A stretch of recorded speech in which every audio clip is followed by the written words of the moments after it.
Assalamualaikum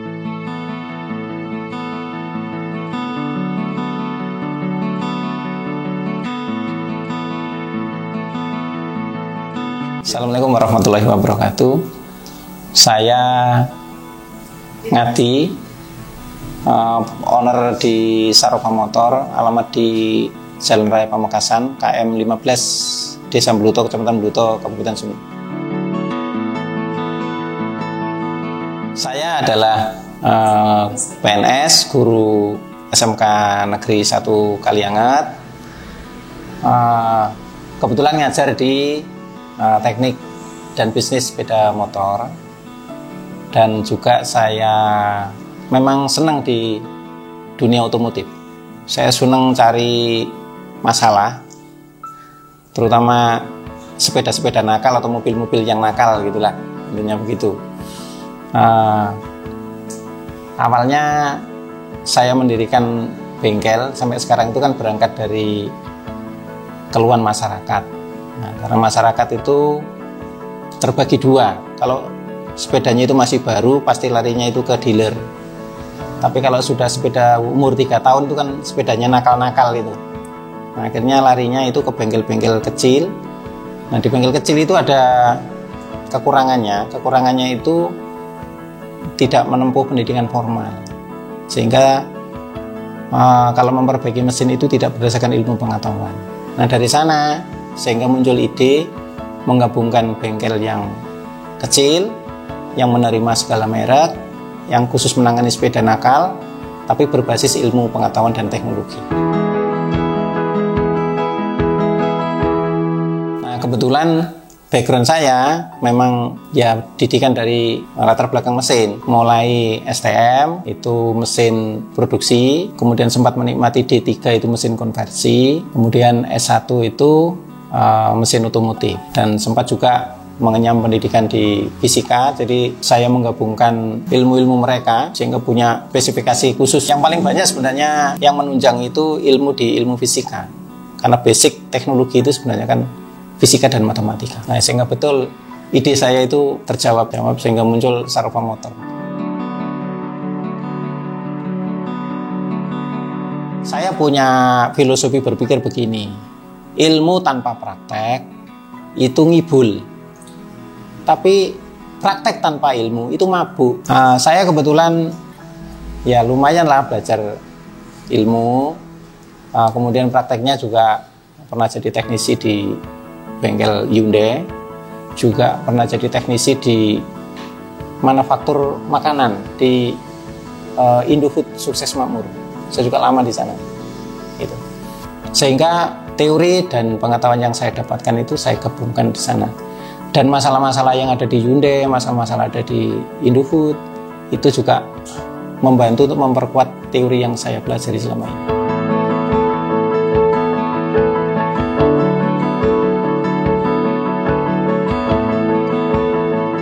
Bertanya ya, kenapa Bapak itu sudah PNS yang dikatakan sudah golongan jenderal tapi masih buka usaha gitu.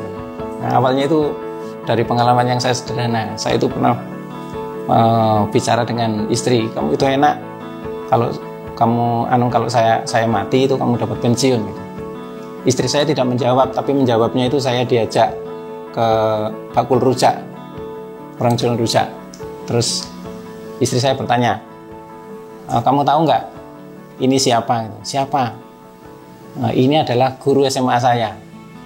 Nah, takutnya kalau nanti kamu mati saya jualan rujak kayak bakul ini. Nah, gitu. Itu yang membuat saya langsung berubah pikiran. Awalnya saya mendirikan usaha kecil-kecilan gitu ya, Sarofa Food, kemudian Sarofa Motor. Nah, Sarofa Motor itu awalnya itu ditantang oleh istri, kamu khatam nggak masalah mesin? Ya khatam, mobil sepeda motor, mobil dan sepeda motor khatam. Ya, kenapa kok malah pengen jualan makanan? Kenapa nggak jualan yang sesuai dengan hobi? Buka usaha yang paling bagus itu adalah satu, menguasai, dan hobi, kata istri saya. Akhirnya saya, lah kamu punya modal berapa? Saya punya 38, saya punya 40, ayo kita join. Nah, akhirnya 78 itu untuk membangun Sarofa.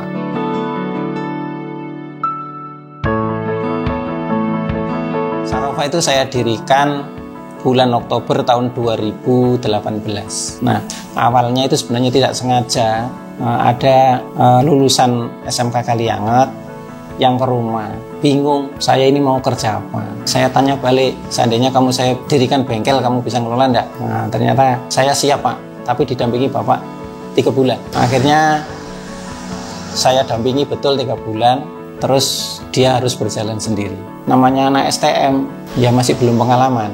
Membetulkan sepeda motor mesti telepon saya dulu. Pak, ini gimana? Saya harus balik dari STM ke Sarofa, 15 kilo ke sini. Balik saya sehari bisa 3 kali. Akhirnya betul 3 bulan saya lepas. Namanya di Mluto ini kan banyak pesaing juga, bengkel-bengkel kecil yang sudah terkenal. Bahkan terkenalnya semadura. Ya dilecehkan benar. Bahkan nyetel sepeda motor itu di depan bengkel saya. Tapi saya tekankan ke anak-anak, yang jelas bengkel kecil itu tidak pernah sekolah khusus. Tetapi kamu, saya didik khusus. Akhirnya dalam 3 bulan, alhamdulillah sudah dihormati sama bengkel-bengkel pesaing. Dan sekarang sudah nggak ada yang berani yang melecehkan lagi. Nah, gitu. Dan sekarang berangkat dari 78 juta itu juga stres, membuat saya stres. Stresnya itu karena alat saja itu menghabiskan 40 juta. 38 juta itu hanya untuk beli barang yang tidak seberapa banyaknya.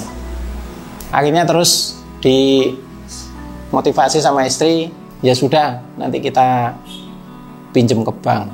Akhirnya betul ada pihak bank yang ingin memberikan pinjaman ke sini. Nah, saya butuhnya cuma 50 juta, malah diketawain sama orang bank. Kalau 50 juta nggak usah utang ke bank Pak, pakai duit saya saja. Dan ingat, kalau membuka bisnis itu jangan sekali-kali uang perusahaan dimakan, tapi diputar lagi. Kalau dimakan ya habis beneran. Jadi saya pernah bicara dengan orang-orang pengusaha-pengusaha yang sudah mapan, itu bilang begini, Bapak kalau punya penghasilan 1 juta yang dimakan berapa? Sepertiga. Kalau nanti gajinya itu menjadi 2 juta yang dimakan berapa? Masa sepertiga? Tetap makannya sepertiga yang dulu Pak, tetap 300 ribu. Meskipun naik 5 juta tetap 300 ribu. Jadi yang lain itu harus disimpan, diputar lagi. Dan itu yang saya lakukan di Sarofa.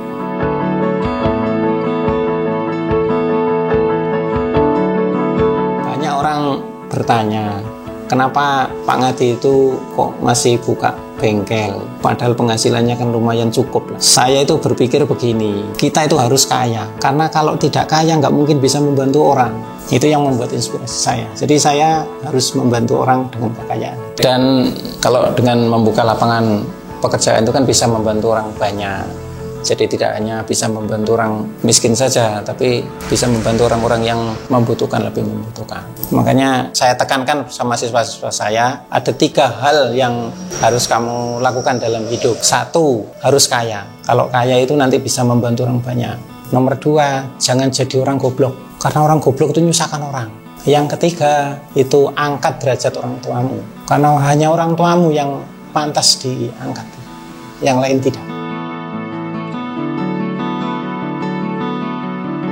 Ada siswa yang sudah jadi kepala mekanik di Sumeneb, di Ahas itu, bilang begini, Bapak, kalau Bapak mendirikan bengkel, saya yakin nggak sampai 6 bulan sudah berkembang pesat. Saya bilang, amin lah, namanya ini asalnya A gitu ya. Nah, terus ada juga yang punya bengkel Ahas itu di Sumeneb juga tanya, Pak, bagaimana Pak membangun Sarofa kok bisa berkembang secepat itu? Nah, kuncinya itu ada di karyawan. Nah, karyawan itu di Sarofa itu memang mereka anak-anak saya sudah. Jadi saya didik selama 3 tahun di SMK. Jadi saya tahu benar karakternya. Kriteria pemilihan karyawan itu bagaimana? Yang pertama itu jujur. Dan saya tahu benar siswa saya yang jujur itu siapa, yang nggak jujur siapa, tahu benar. Bukan kompetensi. Karena jujur itu kan melekat ya. Jadi melekat. Sudah menjadi habituasi, itu biasa. Kalau pinter itu saya didik 3 bulan jadi pinter. Itu bedanya. Nah, waktu itu anak 2 yang saya rekrut itu, jadi ada 3 kriteria yang saya cari itu. Jujur, bekerja keras, dan tidak kenal menyerah. Itu yang paling penting. Jadi kalau ada kesulitan itu tidak cemen, tapi berusaha untuk memecahkan kesulitan itu. Sampai sekarang karyawan saya yang tetap itu 3, tapi karyawan yang tidak tetap, tapi ya saya gaji itu 2. Sekarang yang 1 sudah diambil Ahas, berarti tinggal 1 yang mau saya sekolahkan ke UTN. Kemudian Ada yang bertanya juga, kok bisa lama Pak? Saya membangun sebuah perusahaan itu berdasarkan kekeluargaan. Segalanya bisa kita bicarakan. Bahkan terus terang masalah manajemen keuangan yang ngatur juga karyawan-karyawan saya yang sudah saya anggap anak. Jadi nggak pernah saya memposisikan sebagai pimpinan atau owner, itu nggak pernah. Bahkan saya sendiri yang membersihkan sampah, membersihkan ruang kerja, bahkan WC itu saya sendiri. Itu selalu saya cek. Kalau nggak saya cek itu ya nggak mungkin. Jadi controlling juga masih diperlukan. Tapi kalau masalah pembelian barang dan seterusnya yang tahu justru karyawan saya malah tidak seberapa tahu. Nah begitu ceritanya.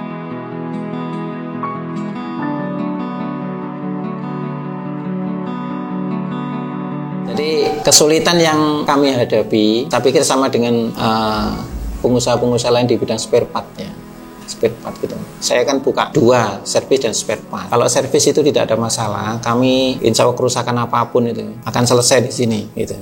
Cuma ya pelanggan itu harus antri. Karena memang yang ditangani bukan bijian sepedanya, bisa puluhan sehari. Cuma yang dimasalahkan di sini adalah spare part. Suplai dari distributor spare part itu untuk setahun terakhir ini memang agak sulit. Jadi Indonesia ini memang unik. Kemarin itu ban yang langka, kemudian oli yang langka, sekarang disusul spare part terutama yang berbahan jenis karet dan besi. Itu yang agak sulit. Nah ini kan butuh dukungan dari pemerintah. Bagaimana mendukung UMKM bisa berkembang.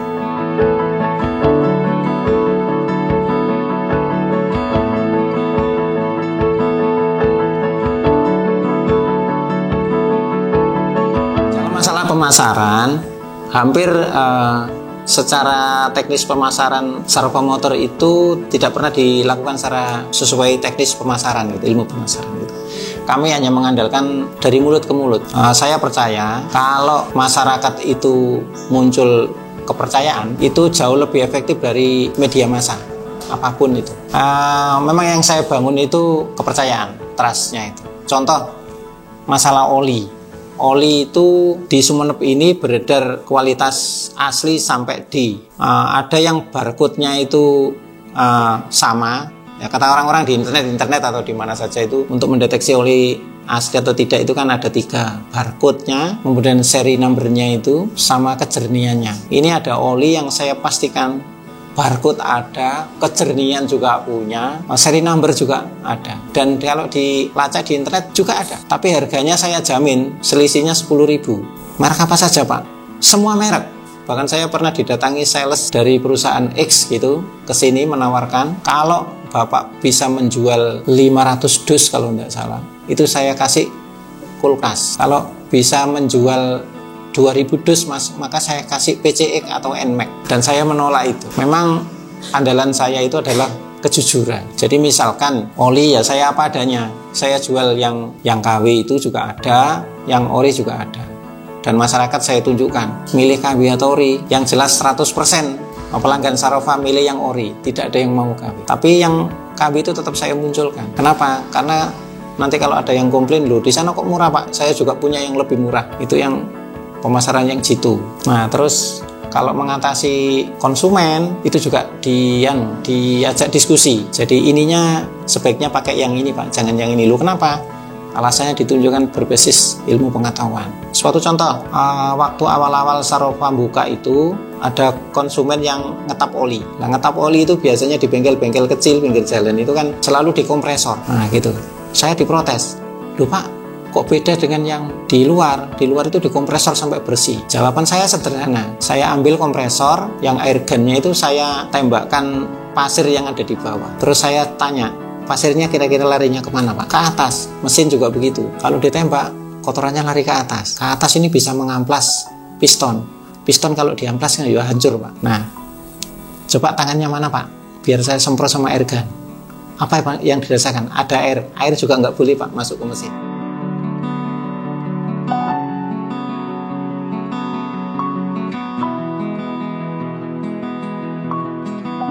Kekurangan Sarofa yang selain ketersediaan spare part yang suplai kurang dari distributor, itu masalah manajemen pergudangan. Kalau dulu waktu awal buka itu itemnya kan masih ratusan ya, Mungkin sekarang itu sudah ribuan itemnya itu. Jadi nggak mungkin kalau diatasi secara manual. Nah, saya itu punya bayangan itu sebenarnya kan saya pernah. Nah, ini yang penting itu.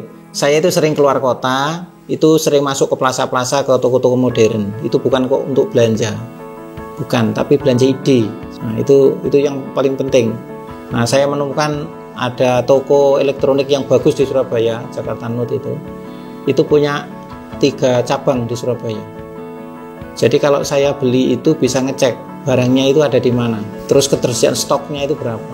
Nah, itu yang saya lakukan. Sebenarnya Sarofa sudah memulai itu, tapi sampai sekarang belum sempat memasukkan barang ke dalam sistem karena saking banyaknya.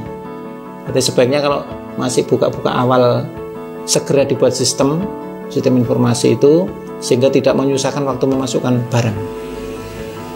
Nah gitu ya, itu yang mungkin perlu ditularkan teman-teman.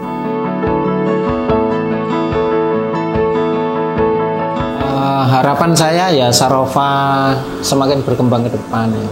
Jadi tidak hanya melayani masyarakat Beluto dan sekitarnya, tapi bisa menjangkau seluruh area yang lebih luas. Jadi ke depan ini kan juga punya rencana untuk mengembangkan di daerah utara. Nggak perlu saya sebutkan tempatnya, tapi yang di utara dan di daerah timur itu mau saya kembangkan. Jadi nanti Sarofa itu akan berkembang ke sana. Dan tidak hanya sepeda motor, mungkin yang saya jelajahi nanti mobil dan reparasi. Jadi nanti berkutat di bubut, fresh, juga konstruksi. Harapan saya dan izin saya juga memang larinya ke sana, ke daerah engineering. Untuk pengembangan SDM, nah ini yang perlu ditekankan sama rekan-rekan sejenis gitu ya. Jadi ilmu ini semakin lama semakin berkembang. Kita mengembangkan ilmu itu bukan untuk hari ini, tapi untuk 10 tahun ke depan minimal. Jadi selalu update, baik itu baca buku yang banyak, baca informasi yang banyak, juga sering pelatihan-pelatihan. Jadi kayak saya ini mempunyai keunggulan saya itu dibandingkan dengan kompetitor itu kan saya guru itu setiap ada produk baru itu ada pelatihan product knowledge gitu dari Honda, dari Yamaha, dari Suzuki gitu, dan saya pasti dapat informasi yang lebih dulu. Itu keunggulan saya itu. Nah itu saya sebenarnya kalau masalah itu tidak jauh berbeda banyak ya. Jadi ilmunya ya begitu-begitu aja. Paling yang didapat itu ya misalkan tempat sensor itu di sini, tempat ICU itu di sini gitu. Tapi kalau masalah ilmu ya dari dulu ya ilmunya berlandaskan dari fisika. Sebaiknya ya yang punya bengkel atau berkecimpung di bidang perbengkelan gitu, teknisi, sebaiknya kuliah di fisika yang banyak. Itu kuncinya di sana. Ilmunya tidak jauh dari fisika dan matematika. Pesan untuk pelaku UMKM atau yang punya berkeinginan menjadi pelaku UMKM, terutama anak-anak muda gitu ya. Selalu mengembangkan diri terus-menerus, jangan puas, jangan pengen cepat menikmati hasilnya. Hasilnya itu akan mengikuti kita nanti. Secara logika, sebenarnya saya itu baca-baca buku banyak itu tentang motivasi. Nasib itu ditentukan sebelum umur 35. Jadi sebelum umur 35 itu memang harus mandiri secara ekonomi. Nah kalau kepingin mandiri secara ekonomi ya memang buka usaha. Jadi saya buka usaha itu umur mendekati 50, jadinya saya termasuk orang yang gagal. Nah gitu. Kami juga monggo silakan kalau mau belajar ke Sarofa, nanti insya Allah saya bimbing dengan sepenuh hati. Jadi saya lebih senang kalau kita itu maju bersama. Dalam hidup saya tidak ada prinsip kompetitif, tidak ada, tapi lebih baik kooperatif dan kolaborasi. Itu prinsip saya. Kita maju bersama.